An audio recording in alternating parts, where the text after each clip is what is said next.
Ini urutan sodakoh yang diatur oleh Imam Suyuti. Jadi 10 kali lipat kepada sedekah kepada orang yang sehat, kemudian 90 kali lipat kepada orang yang buta dan orang yang sedang membutuhkan, kemudian 900 kali lipat kepada keluarga yang sedang membutuhkan, kemudian 100.000 kali lipat kepada kedua orang tua kita, dan 900.000 kali lipat kepada orang alim dan orang faqih. Ya.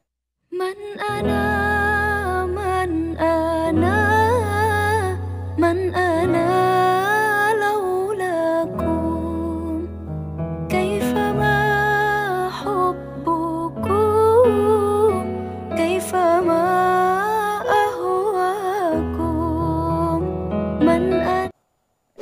Jadi Rasulullah SAW menjelaskan tentang keutamaan sodakoh, yaitu jihad fi sabilillah. Kata Nabi Muhammad SAW, barang siapa yang tidak ikut jihad tapi dia mengeluarkan dananya untuk orang yang berjihad fi sabilillah, maka dia dihitung jihad fi sabilillah. Barang siapa yang menafkahi keluarga pejuang atau keluarga orang yang sedang berjihad, ditinggalkan istrinya, anaknya, dia berjihad di jalan Allah, kemudian dia nafkahi, maka dia juga dihitung sama seperti orang yang jihad fisabilillah, walaupun dia tidak ikut jihad. Ya, bahkan dalam riwayat yang lain, Rasulullah SAW bersabda, orang yang berjihad, orang yang bersedekah untuk orang yang berjihad di jalan Allah dan dia tidak ikut jihad, maka dia mendapatkan pahala 700 kali lipat. Jadi setiap 1 dirham yang dia keluarkan, dia akan mendapatkan 700 dirham pahalanya di sisi Allah Subhanahu wa ta'ala. Dan barang siapa yang dia bersedekah dan ikut jihad, sudah bersedekah, dikeluarkan uangnya untuk Allah Ta'ala, kebutuhan jihad, dan dia ikut jihad, maka setiap dirhamnya dia mendapatkan 700.000 kali lipat. 700.000 kali lipat. Kalau yang nggak ikut jihad, cuma sodako saja, dapat pahala 700 kali lipat. Tapi kalau yang berjihad dan mengeluarkan uangnya, maka 700.000 kali lipat, kata Nabi Muhammad SAW. Ya, bisa Anda bayangkan sahabat-sahabat dulu kalau mengeluarkan uang itu Pak, nggak tanggung-tanggung. Ya, Sayyidina Utsman itu kalau dalam riwayat sekali mengeluarkan untuk biaya perang itu 500 miliar. Sekali mengeluarkan 1 triliun setiap 1 kali perang. Bisa Anda bayangkan uangnya berapa banyak itu Sayyidina Utsman itu. Abdurrahman bin Auf sekali perang 200 miliar, sudah mengeluarkan uang ikut perang lagi. Ya. Sudah mengeluarkan uang ikut perang. Kalau kita kan sudah nggak ikut perang, nggak keluar uangnya lagi. Ya. Nggak pernah mengeluarkan uang, sudah diajak jihad nggak mau, uang juga nggak mau. Ya. Kalau sahabat dulu nggak pakai mikir, kenapa? Tahu besarnya pahala bersedekah di jalan Allah Subhanahu wa ta'ala, nggak tanggung-tanggung pahalanya, sangat luar biasa. Ya. Kita kalau mau membaca sejarah itu, Sayyidina Utsman ya dalam perang mengeluarkan uang ratusan miliar, triliunan, setiap mau perang, subhanallah, tapi uangnya nggak habis-habis. Uangnya dikasih barokah oleh Allah Subhanahu wa ta'ala. Ya, memang ditunjukkan oleh Allah Subhanahu wa ta'ala. Ya, kalau Sayyidina Abu Bakar, memang uangnya habis untuk di jalan Allah Subhanahu wa ta'ala. Bukan berarti hartanya Sayyidina Abu Bakar nggak barokah, enggak. Memang Allah mau menunjukkan kelebihan masing-masing. Ya, karena apa? Memang Sayyidina Abu Bakar tidak suka dengan kekayaan. Sayyidina Utsman sebenarnya nggak suka. Cuma kalau dijadikan miskin semuanya, siapa nanti donaturnya Nabi Muhammad SAW? Ya, subhanallah. Ya, Sayyidina Utsman walaupun sudah meninggal 1000 tahun lebih, 1400 tahun ya, kekayaannya masih ada Pak sekarang Pak. Ya, Anda kalau lihat di Madinah itu sebagian hotel itu ada tulisannya Utsman bin Affan. Utsman bin Affan itu berarti miliknya Sayyidina Utsman bin Affan. Walaupun orangnya sudah meninggal, tapi peninggalan hotel-hotelnya, tanah-tanahnya itu masih ada. Ya, itu kalau dikalkulasikan itu tiap tahun pendapatannya itu ratusan triliun. Nanti oleh pemerintah Saudi dibagi sepertiga, disodakokan. Nanti sepertiga disimpan untuk kebutuhan lainnya, sepertiga dibuat putar modal lagi. Bayangkan keuntungannya itu ratusan triliun tiap tahun. Orangnya sudah meninggal, tapi sodakonya terus. Sodakonya terus Sayyidina Utsman bin Affan. Ya, karena apa? Tahu besarnya pahala. Sudah mengeluarkan uang, ikut jihad lagi. Makanya hartanya dikasih barokah oleh Allah Subhanahu wa taala. Bayangkan, setiap orang yang berperang dan mengeluarkan sedekah, setiap 1 dirham dibalas 700.000. 700.000, bukan 700.000. Nah, kalau Sayyidina Utsman dia perang mengeluarkan 1 triliun, kalikan aja 700.000. Berapa pahala yang dia dapatkan itu Sayyidina Utsman bin Affan. Ya. Oleh karena itu artinya apa? Kalau sedekah itu nggak mungkin hartanya berkurang. Dikasih barokah terus oleh Allah Subhanahu wa taala. Apalagi sedekah yang dikeluarkan untuk jihad fisabilillah kata Nabi Muhammad SAW. Ya, makanya rugi kalau orang nggak mau mengeluarkan untuk jihad fisabilillah. Ya, apalagi zaman sekarang memang jihad fisabilillah memang maaf nggak ada jihad fisabilillah zaman sekarang ini sangat jarang. Ya. Imam Suyuti membagi pahala sedekah. Imam Suyuti mengatakan bahwasanya jihad fisabilillah di zaman sekarang ini adalah jihad, yaitu orang-orang yang sedang belajar ilmu agama itu dianggap jihad fisabilillah. Karena mereka adalah orang yang mendakwakan agamanya Allah Subhanahu wa taala. Kalau zaman dulu yang dinamakan jihad itu orang-orang yang betul berperang melawan orang kafir. Tapi kalau zaman sekarang kata Imam Suyuti itu orang yang jihad itu orang yang belajar ilmu agama. Itu adalah orang yang jihad di pesantren apa segala macam. Makanya Imam Suyuti membagi beberapa pahala sedekah berbeda-beda. Ya. Imam Suyuti mengatakan bahwasanya yang pertama, orang yang bersedekah itu akan mendapatkan pahala 10 kali lipat setiap dari uang yang dikeluarkan. Yaitu jika dia bersedekah ala sahihin jismin, yaitu bersedekah kepada orang yang sehat. Kepada orang yang sehat. Jadi kalau Anda sedekah sama saudara atau sama orang lain yang sehat, itu setiap Anda keluarkan itu dibalas 10 kali lipat. Kata Imam Suyuti, setiap sedekah 1 dirham dibalas 10 kali lipat. Kemudian yang kedua bitis'in, yaitu dibalas 70 kali lipat pahalanya oleh Allah Subhanahu wa taala kata Imam Suyuti. Wahia alal a'ma wal mubtala, yaitu jika bersedekah kepada orang yang buta atau orang yang terkena musibah. Jadi kalau ada orang kena musibah atau orang buta, itu kalau Anda sedekah setiap 1 dirham itu Anda dibalas 70 kali lipat oleh Allah Subhanahu wa taala. Dibalas 70 kali. Tis'in, maaf 90 kali. 90 kali lipat. Ya. Kemudian yang ketiga yaitu bitis amia, yaitu 900 kali lipat. Pahalanya dilipat gandakan 900 kali lipat kata Imam Suyuti. Wahia ala dzil gharabah al muhtaj, yaitu jika bersedekah kepada keluarga yang sedang membutuhkan. Ya mungkin paman Anda, keponakan, sepupu, bibi, ya, saudara yang sedang membutuhkan, goroba, keluarga Anda yang sedang membutuhkan, kemudian Anda bantu, maka setiap dirhamnya akan dibalas 900 kali lipat. Jadi kalau 1 dirham Anda keluarkan, berarti Anda mendapat pahala seperti bersedekah 900 dirham. Ya. Kemudian yang keempat, mi'a alaf, yaitu mendapatkan 100.000 pahala. Jadi yang 900 langsung lompat 100.000. Kepada siapa? Yaitu kepada kedua orang tua kita. Ya, orang yang memberi uang kepada orang tuanya itu diberi pahala 100.000 kali lipat. 100.000 kali lipat. Lebih besar daripada orang yang membutuhkan, daripada keluarga yang membutuhkan. Cuma kalau ngasih orang tua jangan uang sodako, jangan dianggap sodako, nggak pantas. Anggap hadiah. Hadiah. Kalau ngasih ke orang tua itu hadiah. Kalau orang tua nggak pantas kita sodakoi, Pak. Ya. Orang tua itu adalah tanggung jawab kita yang kita nafkahi. Jadi tidak pantas kalau orang tua dikasih sodakoh, tapi dikasih hadiah. 100.000. Kalau kita mengeluarkan 1 dirham, maka setiap 1 dirham itu dikasih pahala 100.000 kali lipat oleh Allah Subhanahu wa taala. Kemudian yang paling tinggi, yang terakhir, yang kelima, yaitu 900.000 kali lipat. Ya, 9 kali lebih lipat, lebih tinggi daripada sodakoh kepada orang tua. Yaitu kepada siapa? Yaitu alal alim au faqihin, kepada orang alim atau orang faqih. Kenapa? Karena intinya mereka kembali ke pembangunan pesantren atau kepada muridnya pendidikan.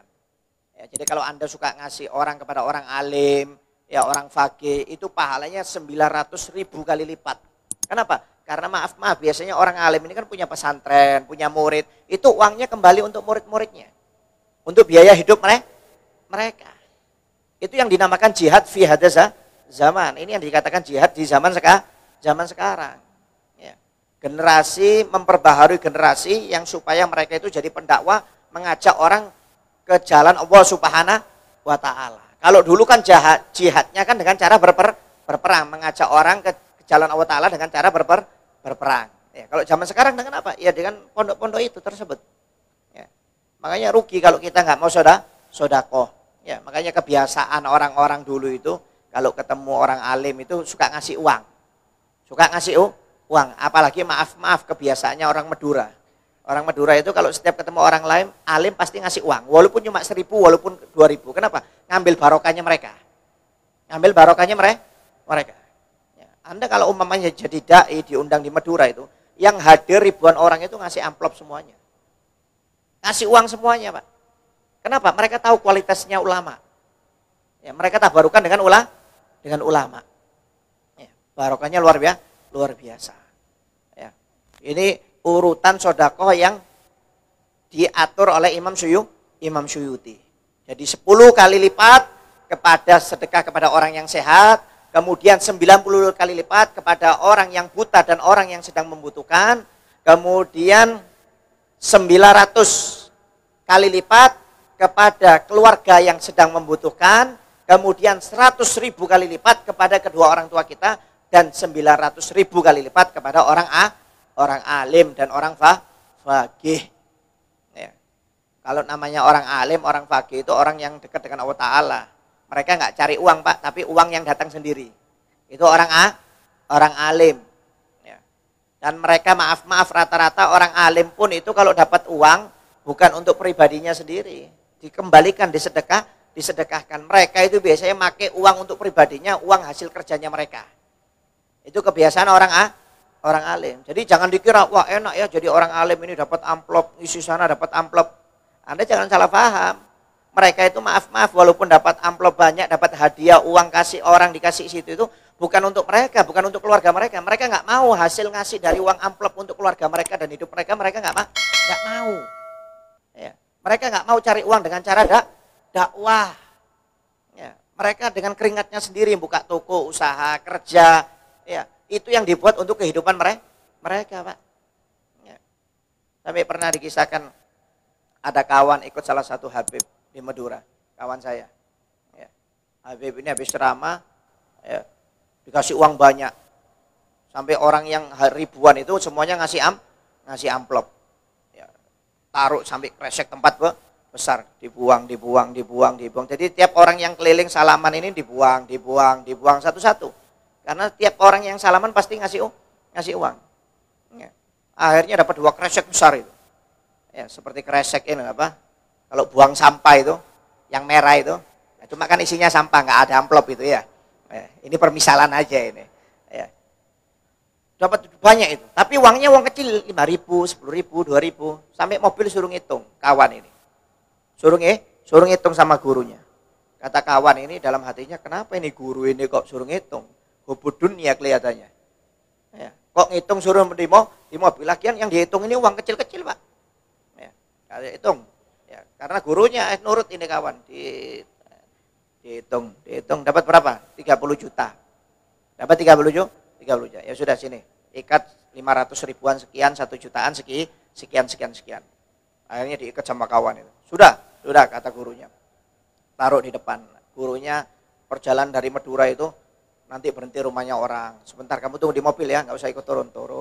Nanti masuk lagi mobil, jalan lagi. Sampai rumahnya orang selanjutnya turun, berhenti sebentar. Nggak usah ikut turun ya, saya turun sendiri. Jadi kawan ini bingung, gurunya ini kenapa kok tiap berapa kilo itu berhenti di rumah-rumah tertentu. Akhirnya dia maksa ikut turun. Ya, kata gurunya nggak usah kamu tunggu di mobil aja. Enggak, saya pengen tahu, saya pengen turun juga guru. Nggak usah kamu tunggu di mobil. Nggak taunya apa? Gurunya turun ngasih janda-janda jatah uang. Ini jatahmu 2 bulan. Nanti turun lagi ini jatahmu 3 bulan. Ini jatahmu jadi uang itu disedekahkan kepada keluarganya yang dikenal. Sampai kotanya uangnya habis Pak 30 juta. Mau beli susu buat anaknya nggak ada. Sampai utang kepada kawan yang di belakang ini gurunya. Kawan itu sampai nangis, yang aslinya suudon kepada gurunya, nggak taunya uangnya habis disodakokan 30 juta. Kata kawan itu kalau saya dapat 30 juta, paling sodakonya 2 juta. Ini nggak habis 30 juta disodakohkan. Bayangkan, kenapa? Nggak rugi, karena mereka itu para orang alim itu mensedekahkan tahu pada tempatnya yang membutuhkan. Ya. Makanya maaf orang-orang dahulu itu senang kalau ada maaf umpamanya ada tamu orang alim datang, ya tabarukan ngasih hadiah. Kenapa? Karena mereka tahu uang itu bakal digunakan lagi untuk kebutuhan santri-santrinya. Ya. Besar pahalanya. Ini yang dinamakan jihad di zaman sekarang. Makanya jangan pernah perhitungan kalau ada pembangunan pesantren umpamanya ya atau pesantren yang sudah jadi Anda mau nyumbang, kalau bisa itu Anda jadi donaturnya. Kenapa? Pahalanya besar, Pak. Ya, di sini kan sudah ada pesantren-pesantren yang sudah jadi atau yang belum jadi umpamanya, itu pahalanya besar, nggak sedikit. Anda nyumbang di sana itu nggak sedikit, sampai 900.000 kali lipat, 9 kali lipat pahalanya lebih besar daripada sodako kepada orang tua. Bukan berarti kita mengabaikan keluarga kita, mengabaikan orang yang butuh. Enggak, tetap mereka dibutuhkan. Cuma Anda harus ada porsi khusus. Jatah khusus untuk mereka. Untuk orang-orang yang jihad fisabilillah itu harus Anda khususkan. Bukan berarti saya nggak mau bantu yang lainnya. Khusus untuk, umpamanya untuk orang alim. Jangan. Ya kasihan juga, yang membutuhkan juga kasihan. Ya.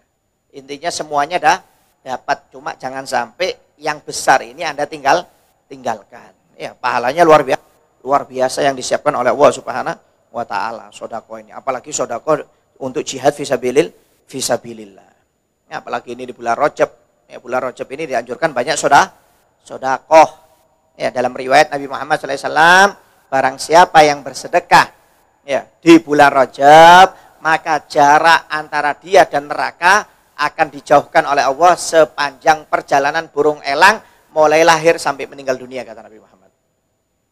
Ya, saya nggak tahu, nggak pernah ngitung perjalanan burung elang mulai lahir sampai meninggal ini berapa puluh ribu kilo, berapa ratus ribu kilo, nggak paham.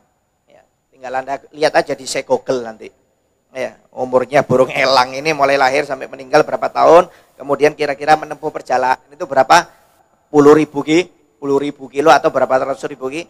Sebesar itulah jarak antara kita dan neraka dijauhkan oleh Allah Subhanahu wa taala jika bersedekah di bulan Rajab, kata Nabi Muhammad SAW. Itu satu kali. Kalau Anda tiap hari 2 kali, ya, tiap hari, berapa jarak antara kita dengan neraka dijauhkan oleh Allah Subhanahu wa taala. Ya, bahkan dalam riwayat yang lain Rasulullah SAW bersabda, barang siapa yang bersedekah di bulan Rajab, maka dia akan mendapatkan istana di surga Firdaus. Surga Firdaus ini surga khusus para nabi, para rasul, dan surga tertinggi. Dan orang yang suka bersedekah di bulan Rajab akan diberi istana oleh Allah Ta'ala sebesar pandangan mata memandang, kata Nabi Muhammad SAW. Ya, oleh karena itu perbanyak sedekah khususnya di bulan Rajab.